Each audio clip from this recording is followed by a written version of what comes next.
जिस बेटे ने अपने जिंदा बाप की तस्वीर ऑफिस की दीवार से उतार दी, उसे क्या पता था कि अगले ही पल उसकी पूरी दुनिया उसे छीनने वाली है। जिस जायदाद पर वह अपना हक समझ रहा था, उसका असली वारिस कोई और निकल चुका था। और यही सच उसकी जिंदगी का सबसे बड़ा तूफान बनने वाला था। हामिद के पैरालाइज होने के बाद पूरे घर का माहौल बदल चुका था। कभी जिस शख्स के एक फैसले से पूरा कारोबार चलता था, आज वही इंसान बेबस होकर बिस्तर पर पड़ा था। लेकिन सबसे ज्यादा शर्मनाक बात यह थी कि उसका अपना बेटा अरसलान उसके जिंदा रहते ही उसकी विरासत पर कब्जा करने के सपने देखने लगा था। अरसलान पूरे गुरूर के साथ ऑफिस पहुंचा। जैसे ही उसने ऑफिस के अंदर कदम रखा, उसकी नजर सबसे पहले हामिद की बड़ी तस्वीर पर पड़ी। उसने बिना एक पल सोचे कर्मचारियों को आवाज दी और गुस्से से बोला, यह तस्वीर अभी इसी वक्त यहाँ से हटाओ। अब इस ऑफिस को नई पहचान मिलेगी। अब यहाँ सिर्फ मेरा नाम चलेगा। ऑफिस के कर्मचारी हैरान रह गए। किसी की हिम्मत नहीं हुई कि उसे रोक सके। मजबूरी में उन्होंने तस्वीर उतारनी शुरू कर दी। उसी वक्त किसी ने सुफियान को फोन करके सारी बात बता दी। सुफियान आग की तरह ऑफिस पहुंचा।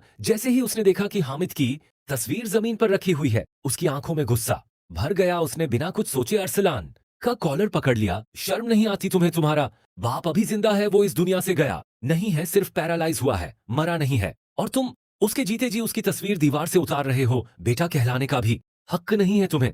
अरसलान ने खुद को छुड़ाने की कोशिश की, लेकिन सुफियान का गुस्सा आज किसी तूफान से कम नहीं था। उसने अरसलान को जोर का धक्का दिया। अरसलान सीधे ऑफिस के दरवाजे तक जा गिरा। सुफियान गरज कर बोला, जब तक हामिद साहब जिंदा है, इस ऑफिस का हर कोना उन्हीं का रहेगा। और अगर दोबारा उनकी इज्जत पर हाथ डालने की कोशिश की तो याद रखना, इस ऑफिस का दरवाजा हमेशा के लिए तुम्हारे लिए बंद हो जाएगा। पूरा ऑफिस सन्न रह गया। किसी ने पहली बार देखा था कि लालच इंसान को इतना गिरा भी सकता है। घर पहुंचकर सुफियान ने सारी बात शेरी को बताई। शेरी का चेहरा गुस्से से लाल हो गया। उसे यकीन ही नहीं हो रहा था कि अरसलान इतना नीचे गिर सकता है। तभी सुफियान ने एक और ऐसा राज खोला जिसने सब कुछ बदल दिया। उसने कहा, अरसलान जिस जायदाद को अपना समझ रहा है, वो उसके हाथ कभी नहीं आएगी, क्योंकि हामिद साहब बहुत पहले ही पूरी प्रॉपर्टी मेरे नाम कर चुके हैं। उन्होंने यह फैसला इसलिए किया था ताकि उनका कारोबार किसी लालची इंसान के हाथों बर्बाद ना हो जाए। यह बात किसी तरह अरसलान के कानों तक पहुंच गई।